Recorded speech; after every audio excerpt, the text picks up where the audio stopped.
is a sound from heaven. Amen. Bagi orang-orang tua yang mungkin kurang tahu bahasa Inggris, boleh melihat terjemahannya ya. Haleluya.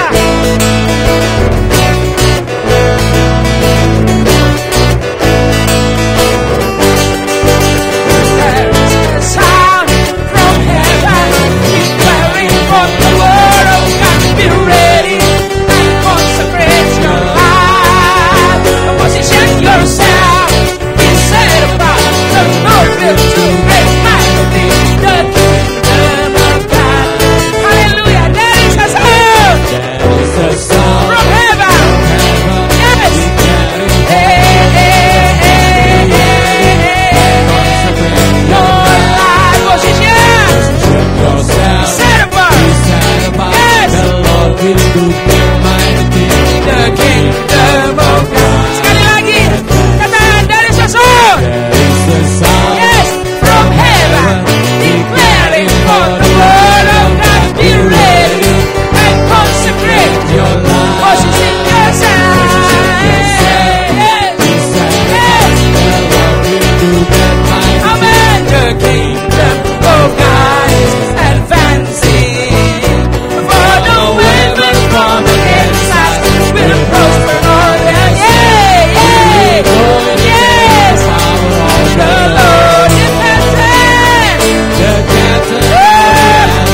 Ketika Engkau berkata pergi, kami pergi.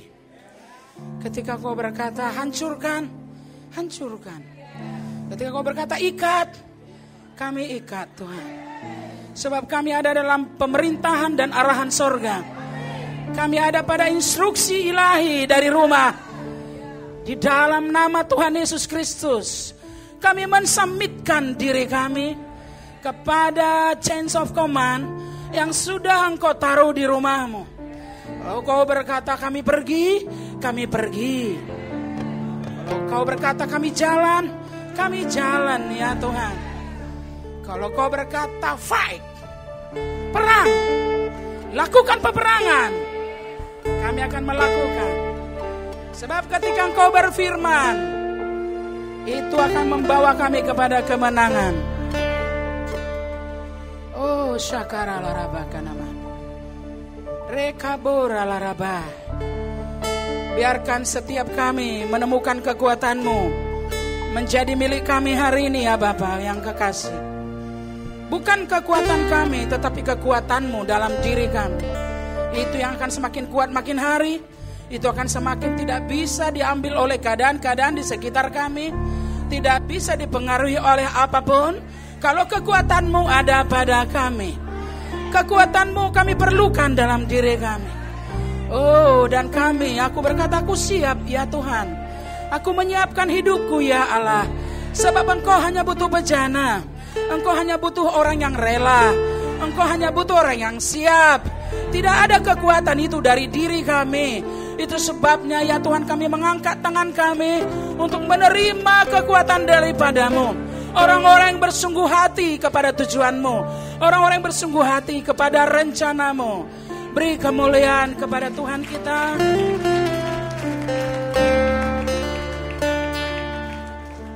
Spirit of the Sovereign Lord, come and make your presence known. The glory of the living God. Spirit of the Sovereign, Spirit of the Sovereign Lord, come and make your presence known. Reveal the glory of the living God. Oh, Spirit, Spirit of the Sovereign Lord, come and make your presence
Tuhan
Saya kira sudah cukup ya.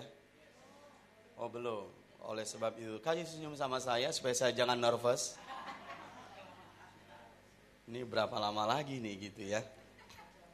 Jangan khawatir lah. Alright. Sudah siap dengan saya? Yes. Amin. Baik, luar biasa tadi malam. Luar biasa tadi malam.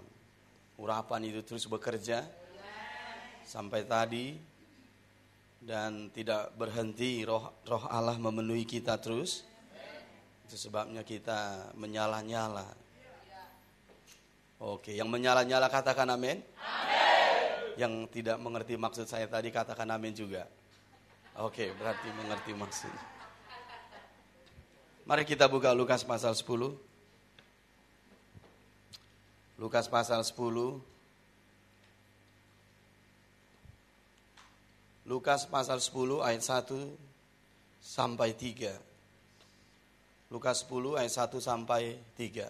Kemudian daripada itu Tuhan menunjuk 70 murid yang lain, lalu mengutus mereka berdua-dua, mendahuluinya ke setiap kota dan tempat yang hendak dikunjunginya. Kalian garis bawahi di situ, mengutus mereka berdua-dua, mengutus mereka berdua-dua. Ayat yang kedua, katanya kepada mereka, tuaian memang banyak tetapi pekerja sedikit. Karena itu mintalah kepada Tuhan yang empunya tuaian, supaya ia mengirimkan pekerja-pekerja untuk tuaian itu. Garis bawahi, ia mengirimkan pekerja-pekerja. Ia mengirimkan pekerja-pekerja. Ayat yang ketiga, pergilah, sesungguhnya aku mengutus kamu seperti anak domba ke tengah-tengah serigala. Garis bawahi, seperti anak domba ke tengah-tengah serigala. Mari kita pahami dulu apa yang saya maksud dengan menggaris bawahi. Kita kembali ke ayat yang pertama. Kemudian daripada itu Tuhan menunjuk 70 murid yang lain, lalu mengutus mereka berdua-dua. Mengutus mereka berdua-dua. Pertanyaannya, mengapa berdua-dua? 70 dibagi 2, 35 kelompok. Kalau satu-satu, 70 kelompok. Kalau memang tuaian banyak, harusnya 70. Diutus satu-satu. Kalau berdua-dua makin sedikit tempat yang mereka kunjungi. Saudara harus memahami arti kata mereka berdua-dua. Ini adalah simbol rohani, saudara. Ini bicara simbol rohani. Itu sebabnya kita tidak pergi sendiri. Katakan amin. Kita tidak pergi sendiri, itu berbahaya. Itu berbahaya. Di sini Yesus sedang menyatakan kepada kita bahwa arti berdua-dua itu ada simbol rohaninya. Saudara tahu mengapa berdua-dua? Mau tahu mengapa berdua-dua? Kita ke Matius 18. Matius 18, di situ cukup clear mengapa mereka diutus berdua-dua. Karena berdua-dua itu bukan arti angka saja, tapi ada simbol rohani. Katakan simbol rohani. Katakan makna rohani. Bukan hanya sekedar angka, tapi ada makna rohani. Ada simbol rohani. Nah, mari kita lihat yang pertama itu maksudnya apa? Ayat yang ke-20. Matius 18 ayat yang ke-20. Sebab di mana 2 atau 3 orang berkumpul dalam namaku, di situ aku ada di tengah-tengah mereka. Perlu supaya Tuhan tinggal menyertai mereka. Kita perlu disertai saat kita pergi. Paham maksud saya? Jadi berdua itu memenuhi kuota untuk Allah tinggal di situ. Jadi simbol rohaninya adalah yang pertama agar Allah tinggal di situ. Agar Allah menyertai kita. Itu maksudnya saudara. Jadi kita tidak pergi tanpa Tuhan menyertai kita. Kita tidak pergi tanpa Tuhan tinggal di tengah-tengah kita. Itu arti kata berdua-dua. Bisa paham? Yang pertama supaya Allah tinggal di tengah kita, menyertai kita. Jadi kita tidak pergi sendiri. kita tidak pergi sendiri, kita pergi berdua-dua supaya Tuhan tinggal di tengah kita dan menyertai kita. Bisa paham? Nah, itu yang pertama maknanya. Yang kedua maknanya itu ayat yang ke-19. Mari kita lihat di ayat yang ke-19-nya. Dan lagi aku berkata kepadamu, jika 2 orang daripadamu di dunia ini sepakat meminta apapun juga, permintaan mereka itu akan dikabulkan oleh Bapakku yang di sorga. Jadi yang kedua adalah doa-doanya dijawab. Doa-doanya dijawab. Ini penting kalau kita diutus. Kita perlu sorga terbuka di atas kita. Kita perlu permohonan kita dan doa kita dijawab segera. Paham maksud saya? Jadi Tuhan menyertai kita dan yang kedua doa-doa kita dijawab. Bisakah kalian bayangkan kalau kita diutus doa kita tidak dijawab? Dari mana kasih karunia-Nya? Dari mana penyediaannya? Dari mana karunia-Nya, perlengkapannya? Paham maksud saya? Kita tidak bisa diutus dengan kekuatan kita sendiri. Kita perlu doa-doa yang dijawab. Katakan doa-doa yang dijawab. Katakan lagi doa-doa yang dijawab. Jadi yang pertama Tuhan menyertai kita. Dan yang kedua doa-doa kita dijawab. Itu arti berdua-dua. Bisa mengerti maksud saya? Dan yang ketiga, mari mundur ayat yang ke-18. Aku berkata kepadamu, sesungguhnya apa yang kamu ikat di dunia ini akan terikat di sorga. Dan apa yang kamu lepaskan di dunia ini akan terlepas di sorga. Yang ketiga adalah otoritas. Otoritas. Jadi kita jangan pergi sendiri, terlalu berbahaya. Ini bukan show ya, pertunjukan. Ya, bukan show, bukan pertunjukan. Ini merebut wilayah, ini menaklukkan pekerjaan setan. Paham maksud saya? Ini menyebarkan keselamatan dan kita tahu ada musuh yang tidak suka dengan itu. Bisa mengerti? Katakan ada musuh yang tidak suka dengan apa yang kukerjakan. Dengan apa yang kulakukan. Dengan Injil yang kuberitakan, ada musuh yang tidak suka. Itu sebabnya Tuhan harus menyertaiku. Doa-doaku harus dijawab. Dan membawa otoritas dia. Membawa otoritas dia. Amin 2 kali. Katakan kanan kiri itu perlu. Katakan kanan kiri itu perlu. Tuhan menyertai kita. Doa-doa kita dijawab. Dan otoritas. Dari dia kita bawa. Gak ada yang bisa menahanmu. Gak ada yang bisa menahanmu. Gak ada yang bisa menahanmu. Gak ada yang bisa menahanmu. Amin dengan kuat. Itu arti berdua-dua. Itu arti berdua-dua. Jadi katakan lagi kanan kirinya, jangan pergi sendirian. Ini bukan gagah-gagahan. Kau gak akan bisa gagah-gagahan sendiri. Kau harus pergi korporat. Katakan korporat. 2 atau 3 orang. Itu korporat. Itu ikat janji. Kita terikat sebagai gereja. Kalau satu pergi, semua pergi. Karena kita terikat.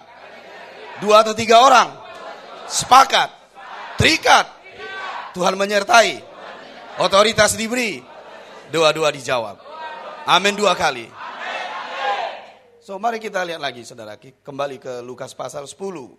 Apa garis bawah yang kedua yang kita lihat di situ, ayat yang kedua. Ia mengirimkan pekerja-pekerja. Jadi saudara coba lihat di ayat yang kedua, tuayan milik dia. Pekerja juga milik dia.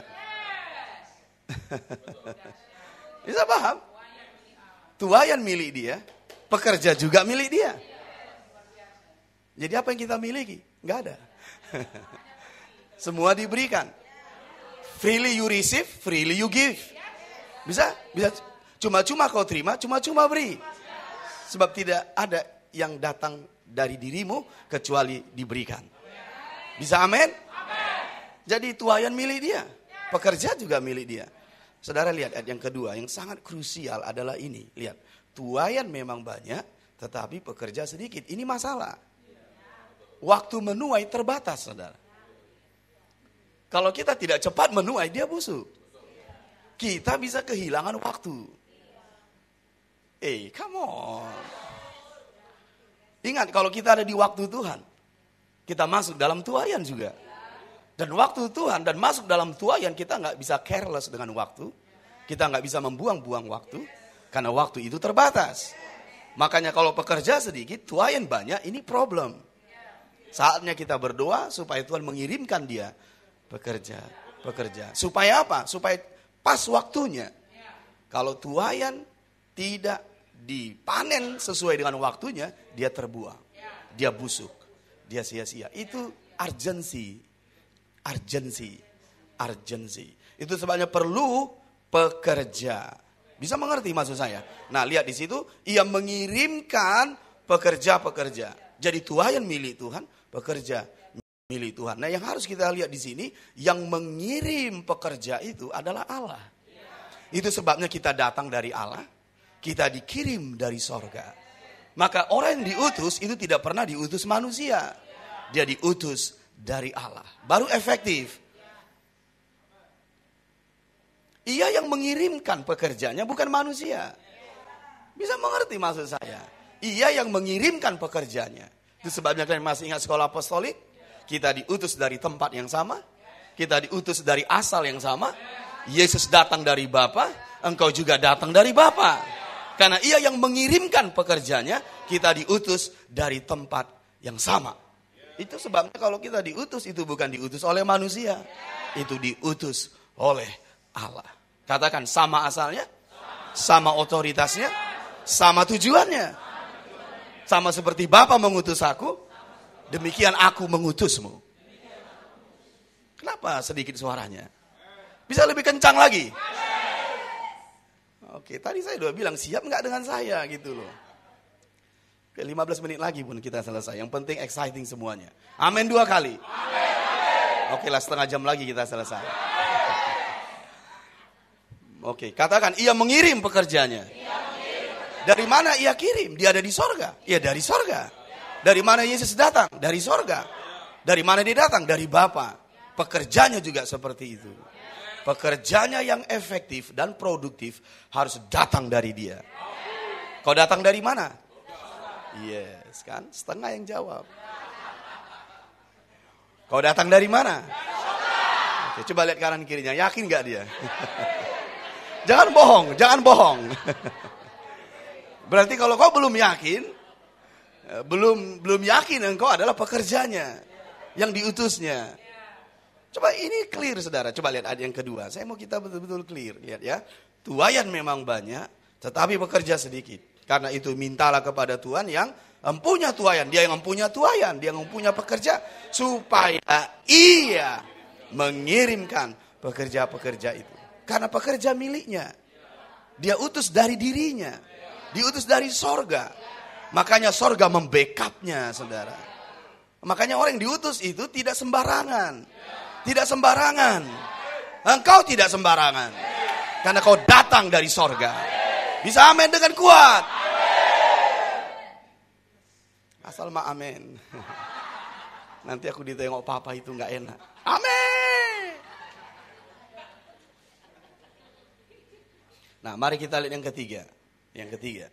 Pergilah, sesungguhnya aku mengutus kamu seperti anak domba ke tengah-tengah serigala. Yang ketiga tadi, seperti anak domba ke tengah-tengah serigala. Siapa yang mau?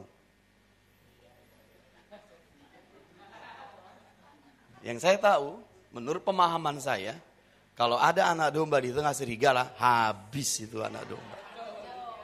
Saya mau bertanya padamu saudara, apakah kau yakin benar-benar mau diutus kalau kau diutus seperti ini? Papa, ini Yesus serius enggak? Ini misi bunuh diri ini. Bukan mission impossible, ini misi bunuh diri. Mari, angkat tanganmu dengan gagah dan yakin. Maukah kau diutus ke tempat ini? Ya, saya ingin mengganggu dulu pemahaman. Kalau kau yakin, amin. Kau yakin kau menang? Bagaimana caramu mengalahkan serigala itu? Jangan macam-macam, saudara. Apa yang kau ketahui? Iman datang dari pendengaran oleh firman. Apa firman yang kau ketahui? Bagaimana anak domba bisa menang melawan serigala? Jangan hanya amin. Saya yakin dia Bapa yang baik. Dia Tuhan yang baik. Dia tidak pernah mengutusmu untuk mati. Dia tidak pernah mengutusmu untuk kekurangan. Dia tidak pernah mengutusmu untuk disantap serigala. Dia tidak pernah mengutusmu untuk melarat. Dia pasti mengutusmu untuk engkau berbuah 100 kali. Berbuah 30, 60, 100 kali. Dia Bapa yang baik. Kalau dia mengutusmu dan kau melarat, dia mengutusmu dan kau kurang, dia mengutusmu dan kau mati. Bagaimana kau menyanyikan, kau selalu baik kepadaku,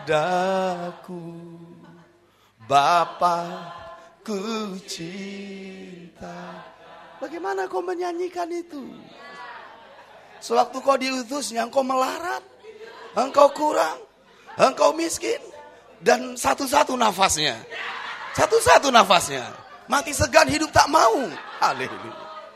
Ayo jujur, ini Yesus maksudnya apa? Dengarin, saya mau beri kau pewahyuan. Seperti anak domba di tengah serigala, itu maksudnya seperti Yesus.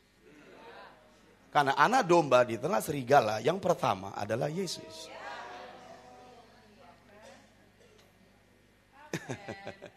Inilah anak domba Allah yang menghapus dosa dunia.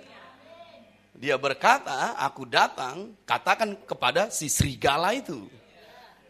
Saudara, jadi dia berkata, aku mengutusmu seperti diriku. Bisa mengerti maksud saya?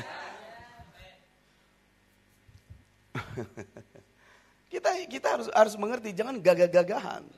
Lalu mencoba membayangkan bagaimana anak domba menghantam serigala. Sudah deh, itu hanya ada di film-film halusinasi aja. Tapi mari kita mengerti pemahaman bahwa maksud Yesus, aku mengutusmu seperti diriku. Makanya dia berkata, seperti Bapa mengutusku, demikian aku mengutusmu. Karena dia yang pertama adalah anak domba di tengah serigala. Bisa paham maksud saya? Mari kita lihat dulu Yohanes 20 ayat 20. Jangan gagah-gagahan, saudara. Oke lah, baik. Mari kita lihat Yohanes 20, 21. Maka kata Yesus, sekali lagi yuk kita baca dengan kuat. Maka kata Yesus sekali lagi, damai sejahtera bagi kamu. Sama seperti Bapa mengutus aku, demikian juga sekarang aku mengutus kamu. Bisa paham? Jadi aku anak domba di tengah serigala. Seperti itulah engkau kuutus. Saudara, saya mau kita memahami dulu apa serigala di sini. Serigala yang pertama di sini adalah nabi-nabi palsu. Makanya Yesus waktu dia melayani, dia berhadapan dengan nabi-nabi palsu. Bisa paham? Apa itu nabi palsu? Berkata, aku membawa suara Tuhan, tapi suara Tuhan yang palsu. Karena nabi Tuhan itu membawa suara Tuhan. Jadi nabi palsu membawa suara Tuhan yang palsu. Banyak pada waktu itu, di masa Yesus waktu dia melayani. Serigala yang kedua adalah, dia menyebut adalah Herodes. Ini pemimpin-pemimpin dunia yang kafir, yang digerakkan oleh setan. Itu termasuk serigala. Bisa mengerti? Yang pertama adalah nabi-nabi palsu. Ini pemimpin-pemimpin agama yang tidak terhubung dengan sorga, yang menghisap umat Tuhan untuk kepentingannya. Pada masa itu ini yang disebut orang Farisi dan ahli Taurat. Yesus berkata mereka adalah serigala. Di kitab Yeremia juga disebutkan bahwa Yerusalem tempat persembunyian serigala-serigala. Ketika Yerusalem menjadi reruntuhan. Nanti kalian bisa lihatlah itu. Amin. Untuk menyingkat waktu. Jadi serigala-serigala yang bersembunyi di reruntuhan Yerusalem adalah para pemimpin-pemimpin agama di waktu itu. Ya, adalah orang Farisi, ahli Taurat, yang menjadi orang-orang yang menghalangi Yesus untuk menjamah umatnya. Ini serigala, makanya Yesus seringkali mengecam mereka, seringkali memarahi dan menegur dengan keras mereka. Karena mereka adalah nabi-nabi palsu, adalah serigala-serigala. Dan yang kedua, Yesus berkata tentang serigala waktu itu adalah Herodes. Herodes ini pemimpin dunia tapi duniawi dan kafir. Bisa paham? Banyak pemimpin-pemimpin di dunia ini yang digerakkan oleh roh-roh jahat, oleh setan. Yang kafir, yang sadis. Bisa mengerti? Yang sadis, yang kafir, yang jahat. Ini disebut serigala. Bisa paham? Serigala yang ketiga adalah setan atau roh-roh jahat. Ini serigala yang ketiga. Jadi Yesus diutus ke sini. Dan kita juga diutus ke sini berarti. Bisa mengerti maksud saya? Nah, apa yang ingin saya sorot? Apa yang ingin saya sorot? Perhatikan sama saya di sini. Indahnya begini, saudara. Sudah dapat di situ? Sudah mengerti maksud saya tentang serigala? Apa serigala yang pertama? Ya, waspada. Yesus juga berkata, waspadalah terhadap nabi-nabi palsu. Juru bicara Tuhan yang palsu. Ini pemimpin-pemimpin agama, saudara. Orang-orang yang tahu kitab suci. Kan harus berhati-hati loh. Sekarang pun kita diutus kepada tuayan di tengah orang-orang seperti ini. Bisa paham maksud saya? Makanya kita harus berhati-hati siapa yang kita dengar, apa yang kita dengar. Karena pemimpin-pemimpin seperti ini masih banyak dan bahkan lebih banyak dari masa Yesus. Yang kedua adalah ya, pemimpin-pemimpin dunia yang kafir, yang jahat, yang digerakkan oleh iblis, oleh setan. Memimpin dengan kekerasan. Bisa mengerti? Ini juga adalah serigala. Pada waktu itu Yesus menyebutnya Herodes. Kemudian yang ketiga, setan dan roh-roh jahat. Nah, di masa Yesus juga dia diutus ke sini. Bisa paham maksud saya? Yesus diutus ke sini. Dan kita pun diutus ke sini di sekarang. Di sekarang. Bisa mengerti maksud saya? Bisa paham maksud saya? Nah, apa yang mau saya bagikan gini? Perhatikan saya baik-baik. Ini yang harus kalian pahami. Kalian diutus ke tuayan, bukan ke serigala ini. Dia di antara tuayan itu, tapi engkau tidak diutus ke mereka. Makanya engkau gak perlu berhadapan dengan mereka. Yohanes Pembaptis di situ salahnya. Dia tidak diutus untuk menghadapi Herodes. Kepalanya dipancung, saudara. Yohanes Pembaptis tidak pernah ditakdirkan mati dipancung. Tapi dia menegur Herodes karena mengambil istri saudaranya yang bernama Herodias. Kepalanya dipancung. So kita harus mengerti bahwa kita tidak diutus ke serigala itu, kita diutus ke tuayan itu. Cukup clear. Makanya kalau kita baca di Lukas pasal 10, Yesus jelas sekali jangan. Supaya kau bisa tahu kemana engkau pergi, siapa objek yang kau injili, kau harus mengerti. Kalau kita melanggar batas, gagah-gagahan, ini bisa berbahaya. Makanya jangan pergi sendiri. Jangan pergi sendiri, terlalu berbahaya. Yohanes Pembaptis berpikir, aku nabi. Dia tegur Herodes, kepalanya lepas. Karena dia tidak diutus kepada Herodes. Dia diutus untuk menyatakan Mesias. Engkau diutus kepada tuayan, bukan kepada serigala itu.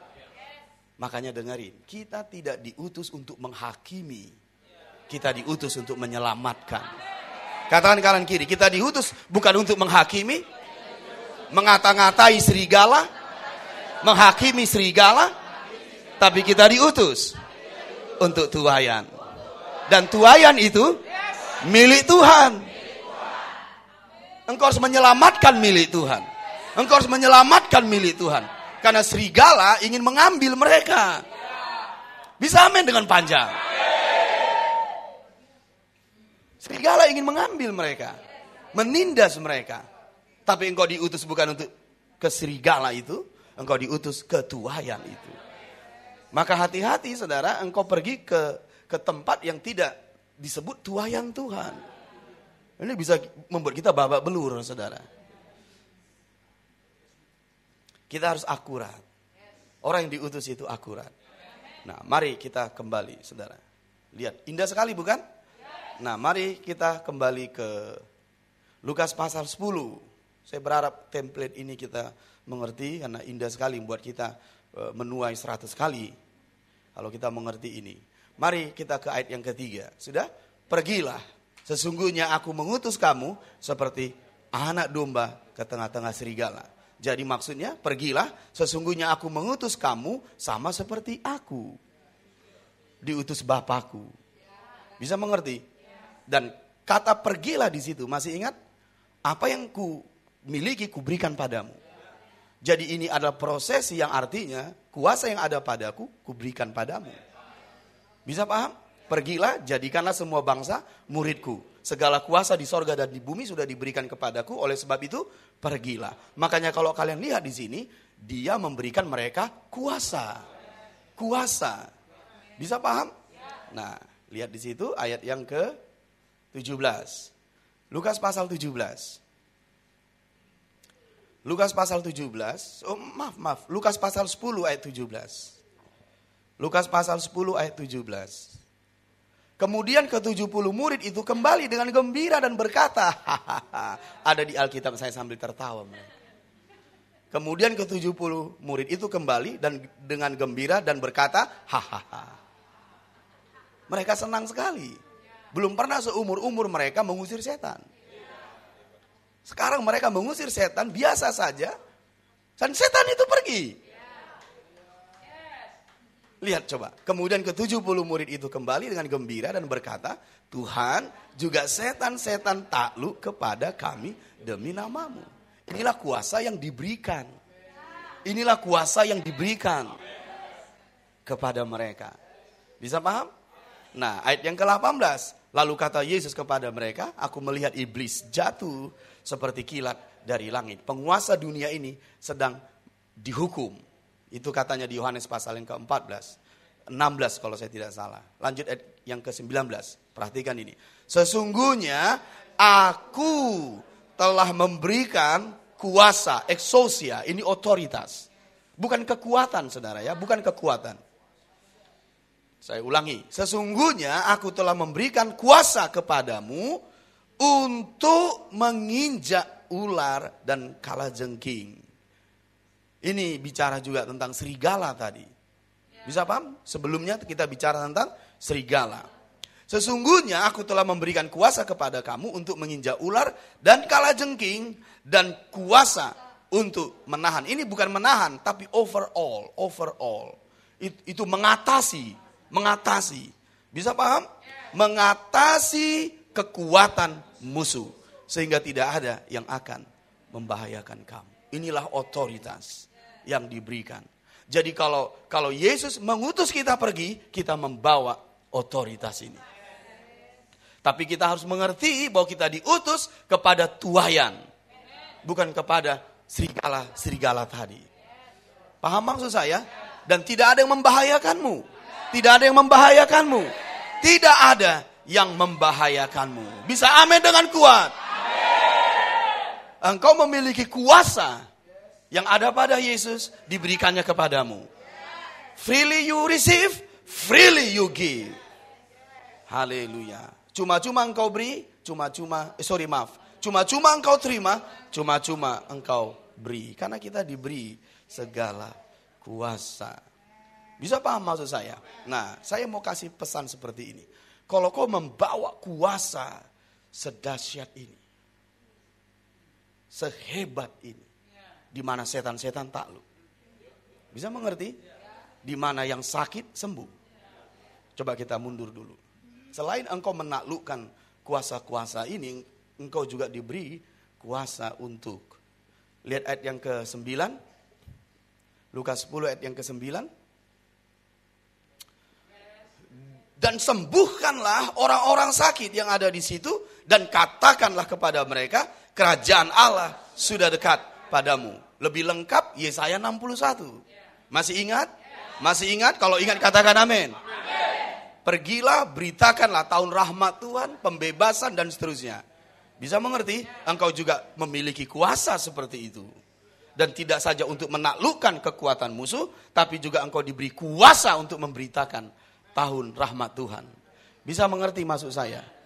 Nah, apa yang harus kita hati-hati di sini, saudara? Saya akan kasih pesan saya, ini dia. Apa yang harus kita hati-hati kalau membawa kuasa sebesar ini? Membawa kasih karunia sebesar ini. Apa yang harus kau hati-hati, saudara? Mari kita ke Lukas pasal 9. Lukas pasal 9. Karena engkau orang-orang yang diutus. Engkau orang-orang yang membawa otoritas. Kalau kau berkata setan pergi, dia pergi. Kalau kau berkata yang sakit sembuh, yang sakit sembuh. Karena engkau membawa berita keselamatan. Apa yang harus kita jagai, saudara? Apa yang harus betul-betul kita jagai kalau kita membawa kuasa sebesar ini? Mari kita buka Lukas 9 ayat 51. Ini penting, very important. 51 sudah sampai?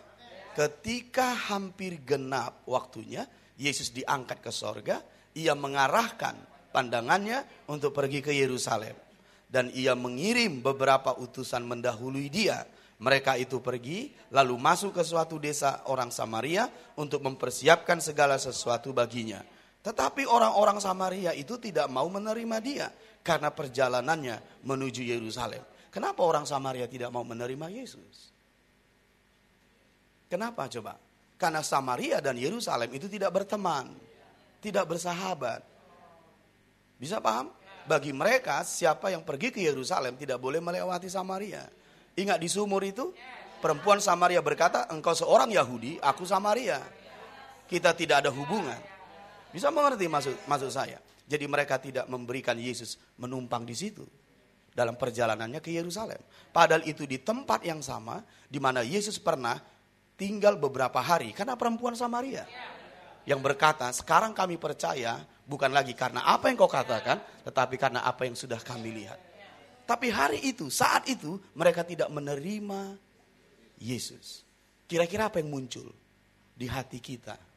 Kalau kita tidak diterima, di mana dulu kita di situ berbuat yang baik, saudara. Ini perlu kita renungkan. Engkau tidak diterima. Padahal engkau sudah banyak berbuat baik di situ. Karena engkau seorang yang diutus. Membawa kasih Tuhan. Paham maksud saya? Membawa berita baik. Tapi saat engkau perlu, mereka tidak menerimamu. Mereka menolakmu. Apa yang muncul di batinmu. Ini yang harus kita jagai. Tadi malam cukup kuat menyampaikan bahwa musuh kita setan, benci juga sifatnya.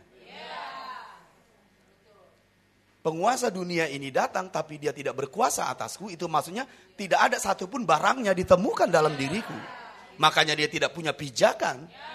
Dia tidak punya pijakan.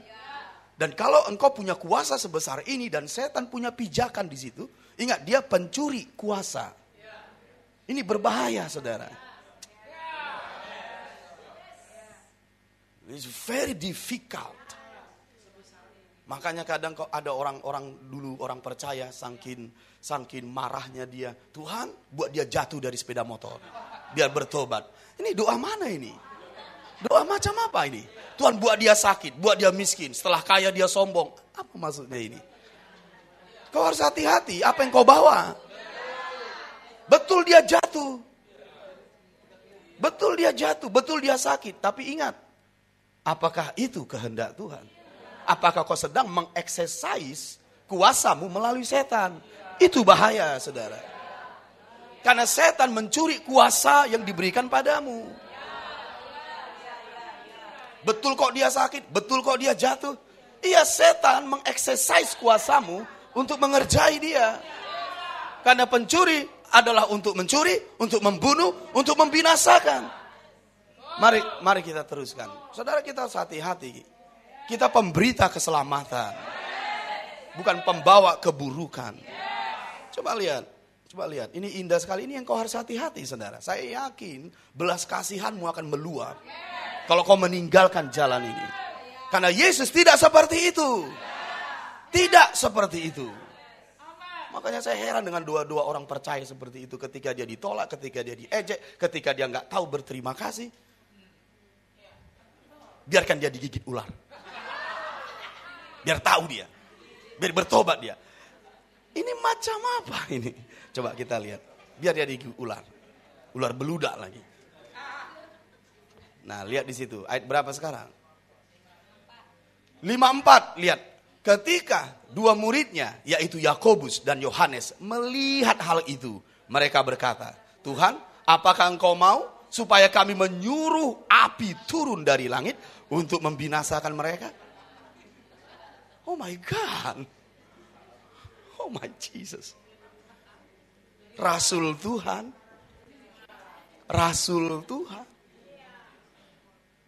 Bagaimana Tuhan? Kami suruh api turun dari langit untuk memanggang mereka. Dan tahu kalian yang mengherankan dan membuat kita ngeri, Yesus bilang, Panggillah nggak akan turun. Enggak. Baca coba. Panggillah nggak akan turun itu. Yuk kita baca. Kita harus berhati-hati saudara. Kalau kita sudah membawa kuasa sebesar ini. Lihat.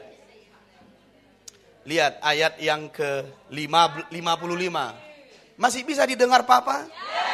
Kalau masih bisa katakan dengan kuat amin. Engkau berbahaya bagi setan. Bukan berbahaya bagi manusia harusnya. Bisa paham? Kuasamu jangan biarkan di-exercise setan. Ini berbahaya. Kalau kau katakan hal-hal yang buruk bisa terjadi. Setan mencurinya. Ingat dia pencuri kuasa di Taman Eden. Dan Yesus harus mati untuk merebutnya lagi. Masih ingat tadi malam? Cukup clear kan? Nah lihat. 55 akan tetapi ia berpaling dan menegur mereka. Berarti Yesus tidak seperti itu. Dia mengampuni. Dia tetap menerima. Dia mengampuni. Dia sabar. Dia tidak marah, membenci, dan mengutuki. Ayo dong. Dan tahu kalian bahasa Inggrisnya? Yuk kita baca. New King James Version. Tolong ditampilkan. Indah sekali. New King James Version ayat yang ke-55. Maksudnya adalah seperti ini. Saya ingin kita betul-betul memahami. Sudah? New King James Version. Oke, saya baca New King James Version-nya. Ayat yang ke-55. But he turned and rebuked them and said, you don't know what manner of spirit you are of. Apa artinya? Roh macam apa yang ada padamu?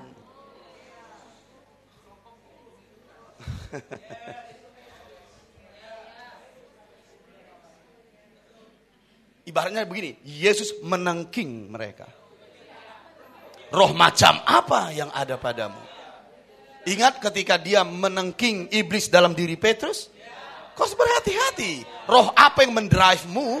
Setan bisa mengeksersis kuasa yang diberikan kepadamu untuk mendatangkan keburukan. Karena kau bisa tarik api itu dari langit, tapi tidak untuk membunuh orang. Yesus menghardik, merebuke, dan berkata, roh macam apa yang ada padamu? Papa, mereka apakah sedang diutus? Iya, sedang diutus. Mari kita lihat Lukas pasal yang ke-9. Lukas pasal yang ke-9. Kita harus hati-hati. Kau orang strategik, saudara. Kau orang mengubah bangsa ini. Kau diberi kuasa sebesar itu. Itu sebabnya kita nggak boleh main-main lagi dengan apa yang kita ucapkan. Lukas pasal 9. Lukas pasal 9. Sudah siap? Ayat yang pertama. Ini lanjutan dari ayat yang pertama ini ceritanya tadi. Oke. Maka Yesus memanggil ke-12 muridnya ikut Yohanes dan Yakobus tadi itu. Maka Yesus memanggil ke-12 muridnya lalu memberikan tenaga dan kuasa kepada mereka untuk menguasai setan-setan dan untuk menyembuhkan penyakit-penyakit. Dan ia mengutus mereka untuk memberitakan kerajaan Allah dan untuk menyembuhkan orang. Lihat kan, mereka diberi kuasa. Bisa kalian bayangkan? Pada saat Yesus memberikan kuasa kepada mereka, dan mereka berkata, boleh kami panggil api dari langit Tuhan? Untuk membuat mereka jadi barbecue semua? Ini saatnya Tuhan, apalagi yang kau tunggu? Ini orang yang tidak tahu berterima kasih. Sudah bolak-balik ku kunjungi, ku muridkan, tetap saja dari kenaikan sampai keturunan tidak ada kedudukan. Lalu ada orang yang merugikanmu, padahal kau sudah berbuat baik. Ada orang yang mau fitnahmu, ada orang yang menganiayamu. Apa yang kau lakukan? Tuhan, aku mau panggil api untuk membuat dia barbecue atau bagaimana, saudara? Dan dengarkan saya baik-baik. Kalau setan mengeksersis kuasamu, itu terjadi, saudara. Tapi itu tidak pernah kehendak Bapa. Makanya Yesus menghardik mereka. Mengapa? Itu bisa terjadi. Itu bisa terjadi. Tengok itu kan, setelah kudoakan dia sakit, dia bertobat kan? Hati-hati, saudara. Yesus tidak pernah mengajari kita doa untuk membuat orang sakit. Yang Yesus ajarkan adalah doa Bapa kami. Bapa kami yang di sorga. Bukan untuk membuat orang sakit.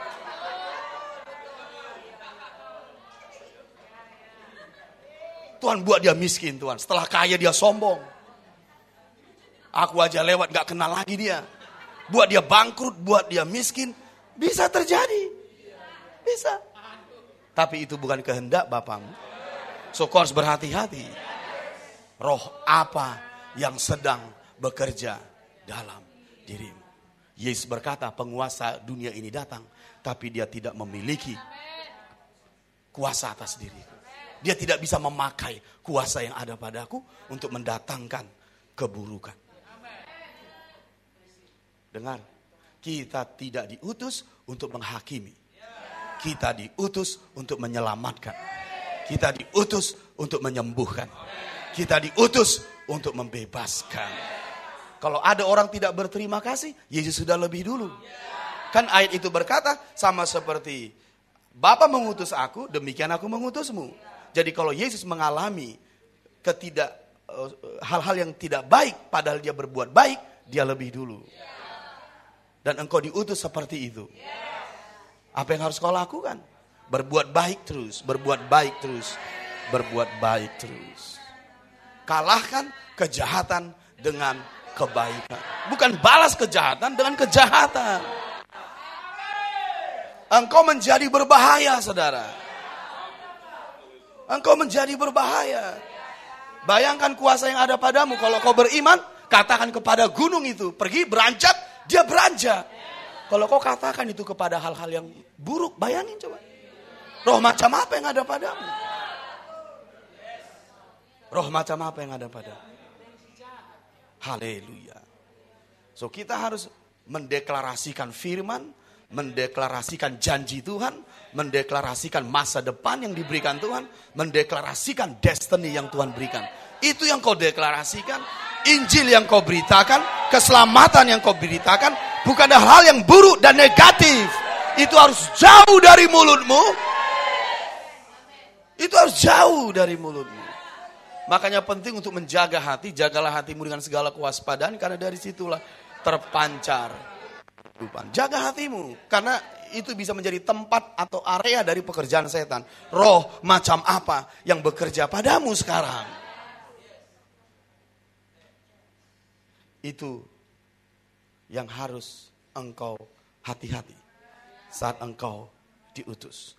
Katakan, freely I receive, freely I give. Jadi gak ada masalah bagi kita. Entahkah kita dicuekin, tidak dibilang terima kasih, karena memang freely I receive, freely I give. Gak ada hitung-hitungan. Begitu orang yang diutus. Roh macam apa yang ada padamu? Ini harus berbahaya kalau kita tidak mengerti, saudara. Jadi ingat, kita diutus bukan untuk menghakimi, menghukum, tapi kita diutus untuk menyelamatkan, untuk membebaskan, untuk menyembuhkan. Yesaya 61. Itulah tugasmu. Mari kita kembali ke Yesaya 61. Jadi harus hati-hati dengan apa yang kau bawa. Itu bisa dimanfaatkan kekuatan-kekuatan jahat di sekitarmu untuk memakainya mendatangkan keburukan. Inilah yang harus kita lakukan. Yesaya 61 ayat 1, yuk kita baca bersama-sama. 2 ya. Roh Tuhan Allah ada padaku, oleh karena Tuhan telah mengurapi aku, Ia telah mengutus aku untuk menyampaikan kabar baik kepada orang-orang sengsara dan merawat orang-orang yang remuk hati, untuk memberitakan pembebasan kepada orang-orang tawanan dan kepada orang-orang yang terkurung kelepasan dari penjara, untuk memberitakan tahun rahmat Tuhan dan hari pembalasan Allah kita, untuk menghibur semua orang berkabung, untuk mengaruniakan kepada mereka perhiasan kepala ganti abu, minyak untuk pesta ganti kain kabung, nyanyian puji-pujian ganti semangat yang pudar, supaya orang menyebut mereka pohon tarbantin kebenaran, tanaman Tuhan, untuk memperlihatkan keagungannya. Mereka akan membangun reruntuhan yang sudah berabad-abad dan akan mendirikan kembali tempat-tempat yang sejak dahulu menjadi sunyi. Mereka akan membaharui kota-kota yang runtuh, tempat-tempat yang telah turun-temurun menjadi sunyi. Bagaimana cara kita memberitakan Injil? Memberitakan Injil dengan hati seperti Yesus. Tidak marah, tidak benci, tidak pahit, tidak kecewa. Selalu memberi tanpa syarat. Karena cuma-cuma ku terima, cuma-cuma ku beri. Boleh gak kita masuk di level itu? Jadi apa yang lama harus kau tinggalkan. Yang sekarang baru itu yang kau hidupi. Yang lama sudah berlalu. Yang baru sudah datang. Ingat minggu yang lalu kita sudah mendeklarasikan pada hari ini kita sedang masuk di musim yang baru, di waktu Tuhan. Waktu Tuhan. Dan tidak ada di sini marah, pahit hati, benci, kecewa, menghitung-hitung. Engkau harus melepaskan kuasa yang diberikan dengan cuma-cuma.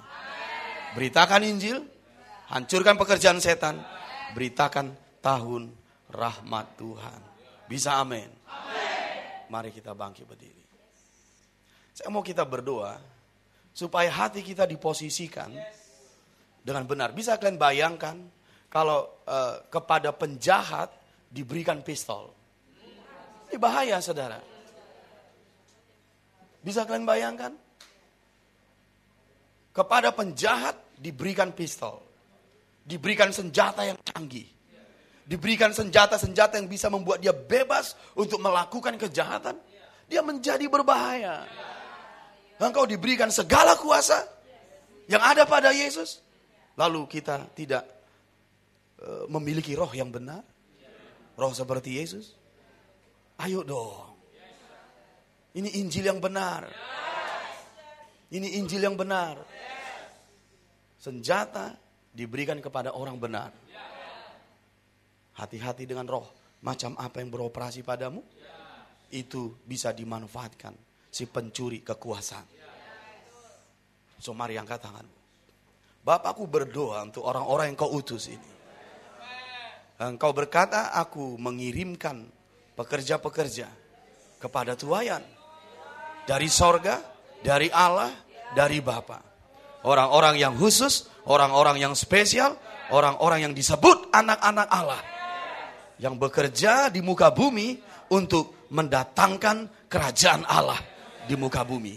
Ini kami semua yang mengangkat tangan, kami sudah diutus, kami sudah diurapi, kami sudah diberi kuasa. Katakan, aku sudah diutus, aku sudah diurapi, aku sudah diberi kuasa. Katakan sekali lagi, aku sudah diutus, aku sudah diurapi, aku sudah diberi kuasa. Oleh sebab itu, katakan, oleh sebab itu, aku harus benar, hatiku harus benar, aku diutus untuk menyelamatkan, untuk menyembuhkan, untuk memberitakan tahun rahmat Tuhan, untuk transformasi Indonesia, bukan untuk menghakimi, bukan untuk menghukum, bukan untuk mengutuki, tapi menyelamatkan, tapi menyembuhkan, tapi membebaskan, tapi mentransformasi. Berdoa dalam roh. Demi nama Yesus. Demi nama Yesus. Mari posisikan hatimu. Mari posisikan hatimu. Benar, benar, benar di hadapannya. Demi nama Yesus. Benar di hadapannya. Benar di hadapannya. Demi nama Yesus.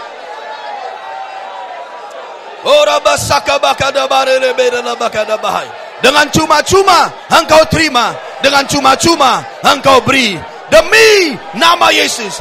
Mari posisikan hatimu agar engkau efektif bagi tujuan kerajaan. Mari posisikan hatimu selaras dengan hati Tuhan, selaras dengan hati Yesus. Mari posisikan hatimu. Oh, rabakada barala bokada bakada bahai. Soboda bakada bare lebera la bakada bahandi.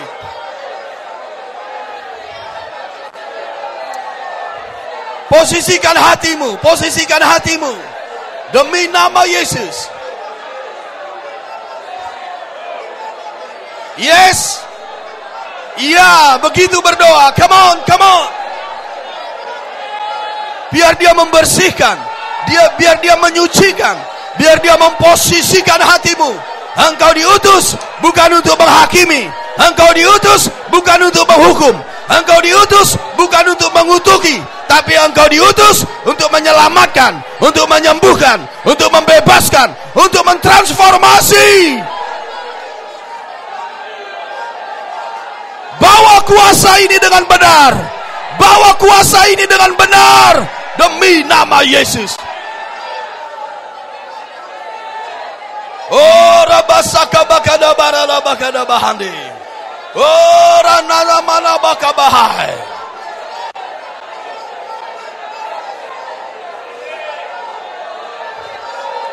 Mari berdoa 1 menit lagi.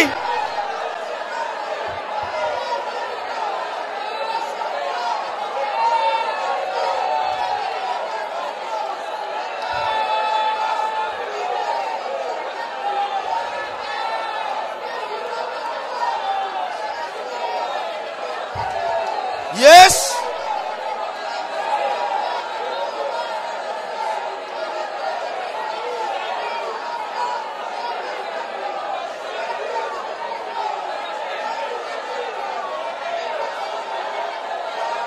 Oh, rabasaka bakada bare lebera lo bokoda bahai.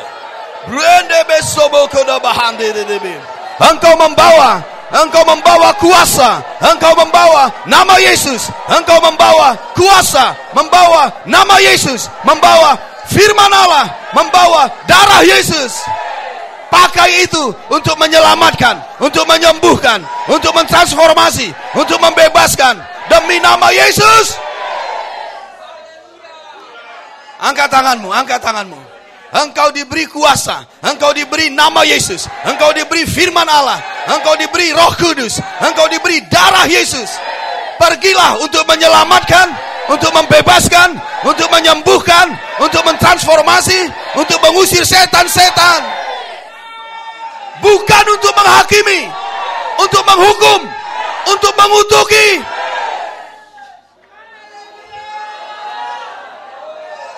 Kuasa itu ada di tanganmu. Nama itu ada di tanganmu. Firman itu ada di tanganmu. Kerajaan itu ada di tanganmu. Engkau diutus untuk Indonesia yang baru. Engkau diutus untuk transformasi. Engkau diutus untuk keselamatan jiwa-jiwa. Untuk kerajaan Allah datang.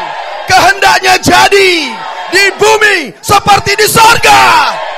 Bukan untuk menghukum, menghakimi, atau mengutuki. Engkau tidak dipanggil untuk itu. Haleluya. Mari angkat tanganmu dengan gagah dua-dua. Bapakku berdoa untuk mereka-mereka ini, yang engkau utus ini, yang kau urapi ini, yang kau beri kuasa ini. Aku berdoa ya Allah, supaya hati mereka seperti hatimu. Hati mereka seperti hatimu, penuh belas kasihan, penuh kasih, menolong, membantu. Oh, seperti hatimu, seperti hatimu. Aku berdoa ya Allah, supaya hati mereka engkau jamah, engkau miliki, engkau jamah, engkau miliki, seperti hatimu yang penuh belas kasihan. Sehingga saat mereka melihat, itu seperti engkau melihat. Oh, demi nama Yesus. Ya Tuhan, aku berdoa supaya mereka efektif bagi tujuan kerajaan-Mu. Angkat tanganmu dengan gagah lagi. Demi nama Yesus, demi nama Yesus, demi nama Yesus. Sama seperti Bapa mengutus aku, demikianlah aku mengutusmu. Demikianlah firman Tuhan. Sama. Dengan hati yang sama. Dengan hati yang sama.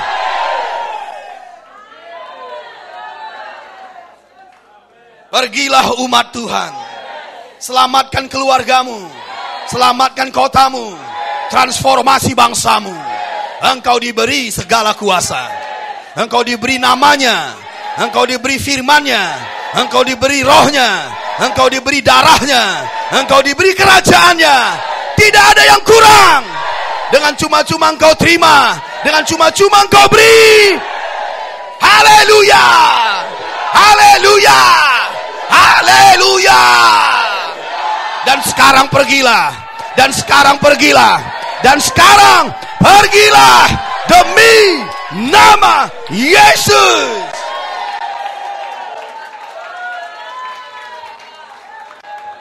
Tidak ada yang bisa menghalangimu. Tidak ada yang bisa menahanmu. Haleluya. Amin, amin, amin Tuhan. Be blessed, be blessed. Diberkatilah, diberkatilah engkau. Demi nama Yesus. Katakan amin. Haleluya. Berikan tepuk tangan bagi dia.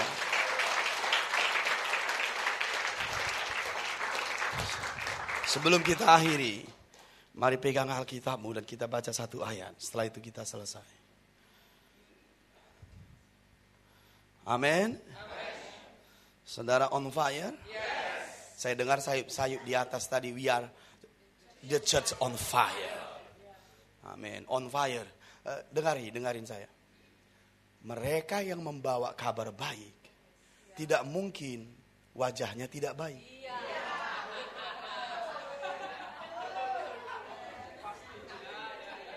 Mereka yang membawa kabar baik, tidak mungkin hatinya tidak baik.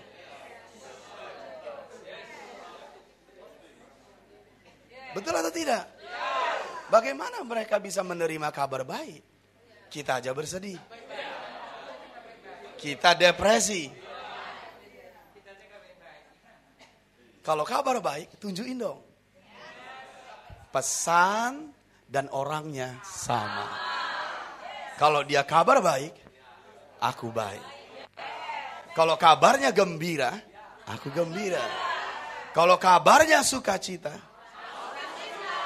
coba lihat kanan kiri, ada sukacita? Atau masih bersedih? Ayo tepuk dia, tepuk dia. Engkau pembawa kabar baik. Dan pastikan engkau baik-baik saja. Penuh sukacita. Haleluya.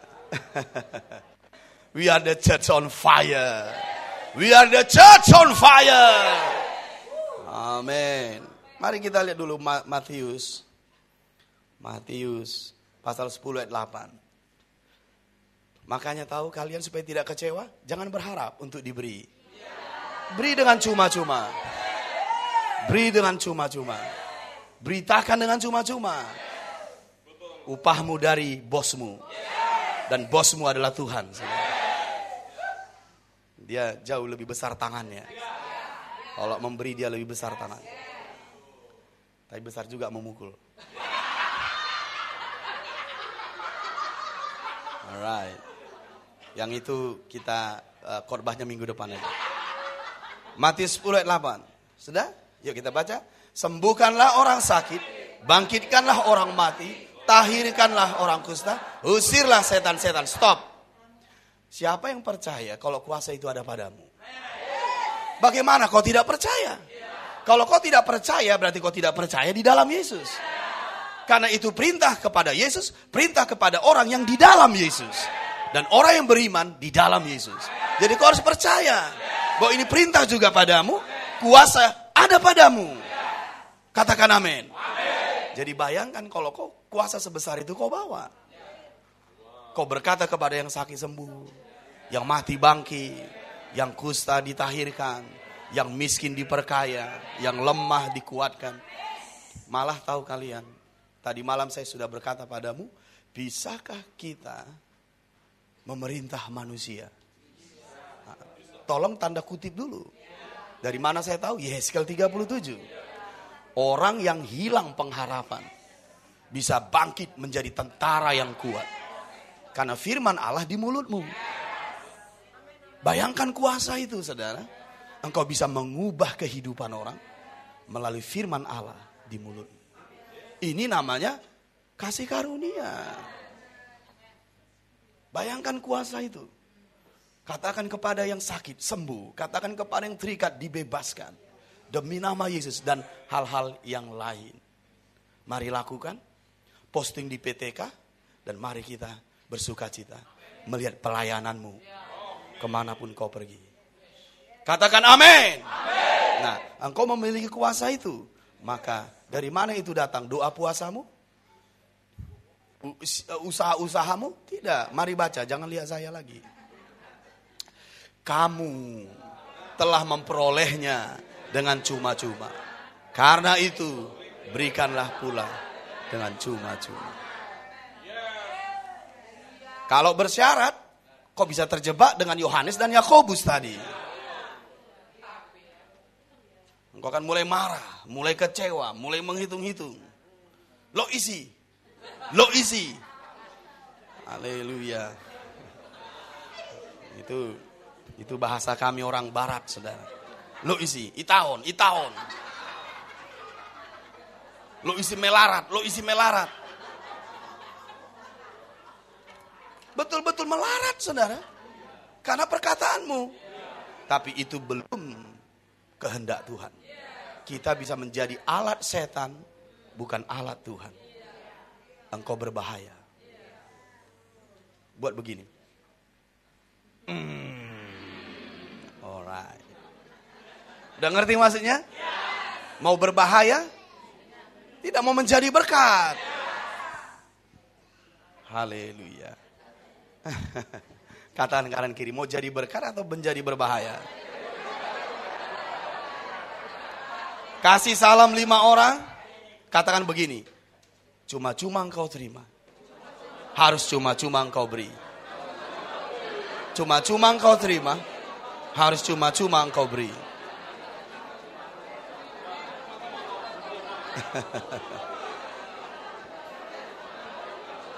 Cuma-cuma engkau terima. Harus cuma-cuma engkau beri. Pergilah.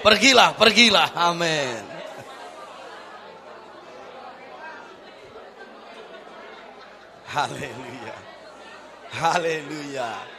Haleluya. Nah, mau jujur? Sambil senyum supaya nggak takut nanti kalau jujur. Siapa yang merasa di sini belum yakin kalau dia diberi kuasa seperti tadi? Oke, baik. Yakin, amin. Pertanyaan yang kedua. Mau pertanyaan yang kedua? Siapa yang kurang yakin? Setengah yakin, 60% yakin. Tetap yakin. Nah, sekarang bagaimana aku membuktikannya? Pergi. Katakan kanan kiri, engkau harus pergi. Engkau akan melihat buktinya. Engkau harus melihat buktinya. Jadi dari mana kau tahu itu ada padamu? Pergi. Jangan sekarang, tunggu dulu. Jangan sekarang, masih ada 5 menit lagi. Nah, kasih sama papa 1 ayat. Karena saya exciting lihat rohmu. Kasih 1 ayat. Kalau kuasa itu kau buktikan saat kau pergi, bukan saat kau duduk. Saat engkau pergi. Siapa yang bisa memberikan papa ayat? Bahwa saat engkau pergi, baru kau melihat kuasa itu. Boleh? Markus 16 ayat 20. Ayo kita baca dengan gagah. Engkau pergi, kuasa itu dinyatakan. Itu tandanya, itu buktinya untuk kau melihatnya. Sudah dapat Markus 16:20? Alright. Mari kita baca dengan gagah karena itu tentang dirimu. Kalau tentang dirimu baca dengan gagah. Pembawa kabar baik harus baik wajahnya. Haleluya. Siap? Hitungan ketiga. 1, 2, 3.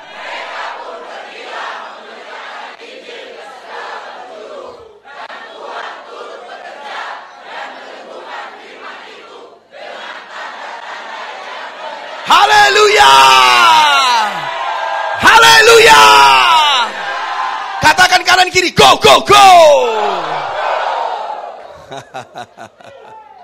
Kalau kau nggak pergi, kau nggak akan melihatnya. Tuhan tunjukkan kuasamu, nggak akan dijawab. Sudah kutunjukkan, tapi tempatnya di mana Tuhan? Ya di luar, bukan di kamarmu. Di luar. Oleh sebab itu pergilah. Bapa, kami bersyukur buatmu. Ini ajaib bagi kami. Ini ajaib bagi kami. Ini ajaib bagi kami. Katakan haleluya. Haleluya. Haleluya. Wow. Kami diberi kuasa. Kami pergi untuk Indonesia yang baru, Medan yang baru, keluarga-keluarga yang baru, generasi yang baru, musim yang baru. Haleluya. Sebab kau besar. Haleluya. Mari. Sebab kau besar, perbuatanmu ajaib, tiada seperti Engkau, tiada seperti Engkau. Kau besar, perbuatanmu ajaib, tiada seperti Engkau, tiada seperti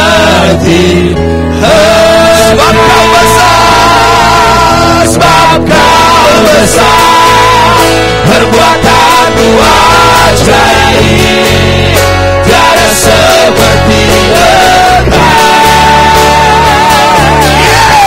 tiada seperti Engkau. Sebab kau besar, perbuatanmu ajaib, tiada seperti Engkau, tiada seperti Engkau. Sekali lagi,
people free.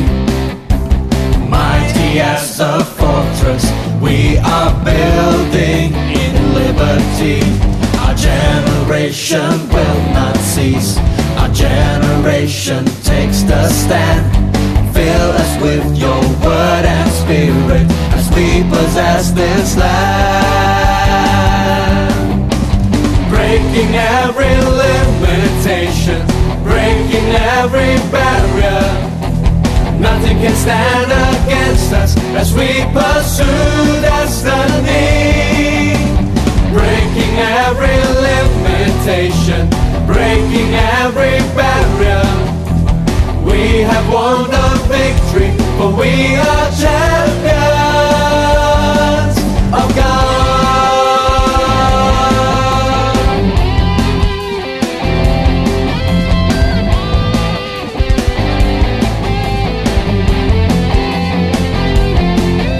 Your destiny has been inscribed upon the tablets of our hearts, aligning our lives according to your purpose and to your call. Our generation will not cease. Our generation takes the stand. Fill us with your word and spirit as we possess this land. Breaking every limitation, breaking every barrier. Nothing can stand against us as we pursue destiny. Breaking every limitation, breaking every barrier. We have won the victory, for we are champions of God.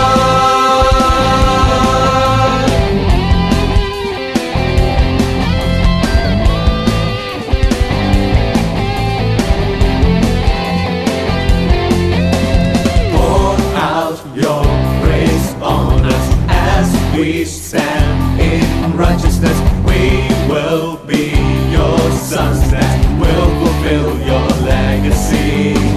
Pour out your grace on us as we stand in righteousness. We will be your sons that will fulfill your legacy. Pour out your grace on us as we stand in righteousness. We will be your sons that will fulfill your legacy. Pour out your grace on us as we stand in righteousness. We will be your sons that will fulfill your legacy.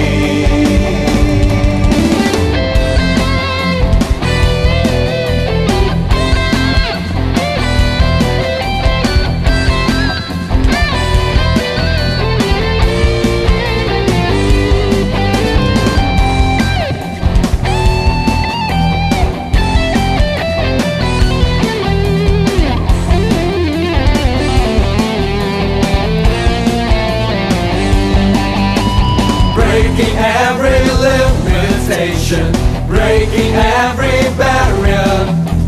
Nothing can stand against us as we pursue destiny. Breaking every limitation, breaking every barrier. We have won the victory, for we are champions.